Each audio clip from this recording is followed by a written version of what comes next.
En 1716, Francia estaba arruinada.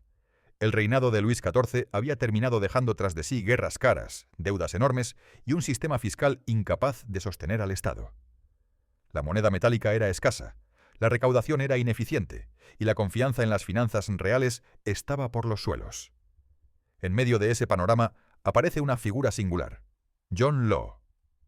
Escocés, jugador profesional, matemático aficionado y teórico de la moneda, Law estaba convencido de que el problema de Francia no era la falta de riqueza potencial, sino la falta de dinero en circulación.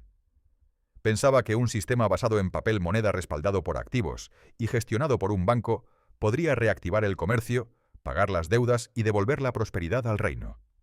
Law convenció al regente de Francia, el duque de Orleans, de poner en marcha su plan. En 1716 se le permitió crear la Banque Generale, un banco privado que podía emitir billetes convertibles en moneda metálica. La idea era sencilla. Si la gente aceptaba esos billetes como medio de pago, habría más liquidez y el comercio se animaría. Con el tiempo, el banco fue ganando importancia y, en 1718, se convirtió en el Banque Royal, banco real con el respaldo directo del Estado, lo que aumentaba aún más la confianza en sus billetes. Pero el banco era solo la mitad del sistema de John Law.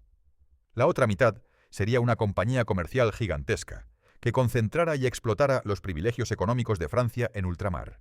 En 1717 se creó la Compagnie d'Occident, más conocida como la Compañía del Mississippi, a la que se concedió el monopolio del comercio francés con Luisiana y otras posesiones en América del Norte, a lo largo del río Mississippi.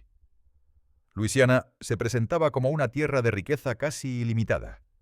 En panfletos, mapas y relatos se describía la región como un territorio rebosante de recursos: pieles, madera, minerales, tierras fértiles, ciudades futuras por construir.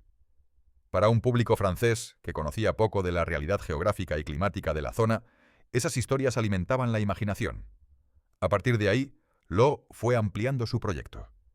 La Compañía del Mississippi absorbió otras compañías, como la Compagnie des Indes Orientales y la Compagnie de Chine, y se transformó en una enorme Compagnie des Indes, con derechos comerciales sobre vastas áreas del mundo.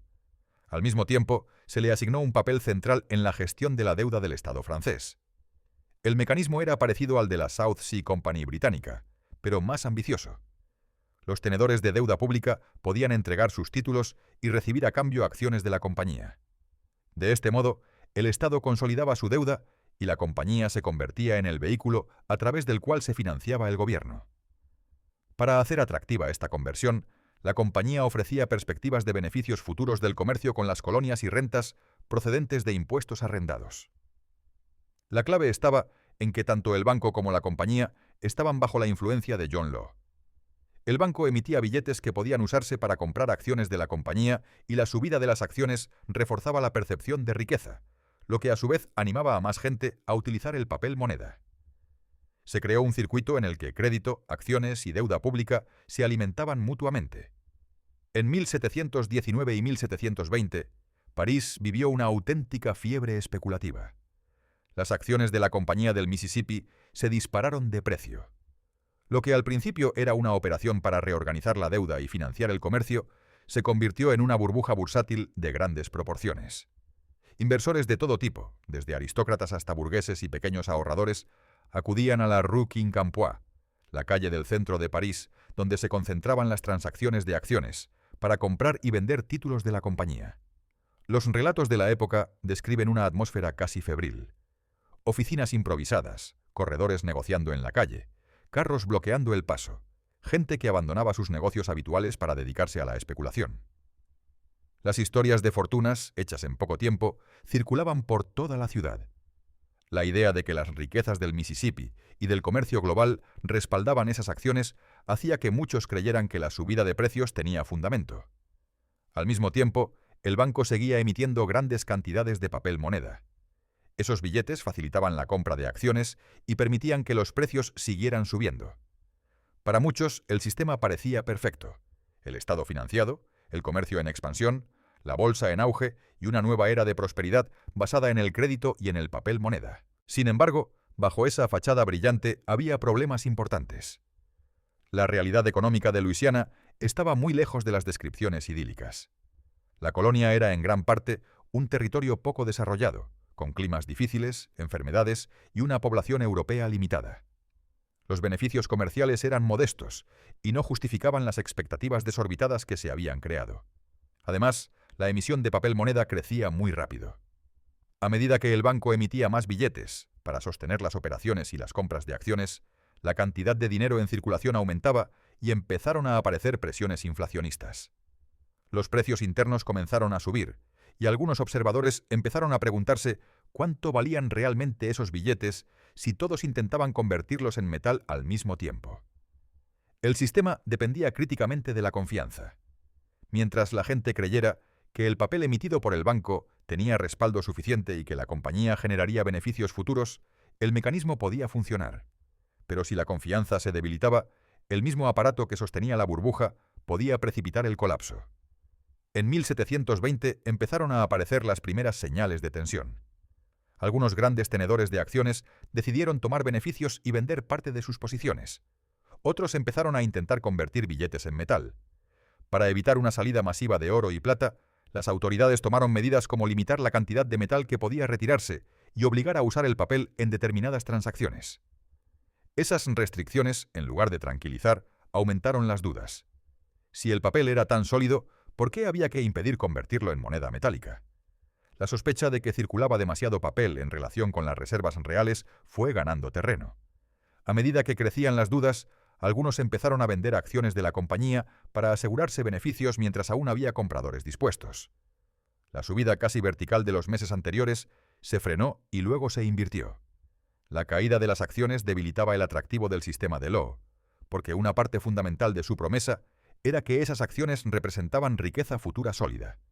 En poco tiempo, el proceso se hizo difícil de controlar.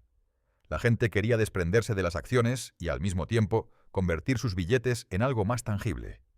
El banco no podía atender todas las demandas de conversión, y la combinación de desconfianza en el papel y desplome de las acciones provocó una crisis financiera generalizada. La burbuja del Mississippi estalló. Los precios de las acciones se desplomaron, la moneda de papel perdió gran parte de su credibilidad, y muchos inversores, que habían creído participar en el sistema que salvaría a Francia, se encontraron con pérdidas enormes. John Law, que había pasado de ser una figura influyente en la corte a ser responsable del sistema, perdió apoyo político y se vio obligado a abandonar Francia. El colapso tuvo consecuencias profundas. Por un lado, el Estado francés logró deshacerse de una parte significativa de su deuda original, pero al precio de destruir la confianza en el papel moneda y en grandes proyectos financieros durante mucho tiempo. La población asoció el experimento de Law con engaño, inflación y ruina. La experiencia dejó una huella psicológica y política duradera.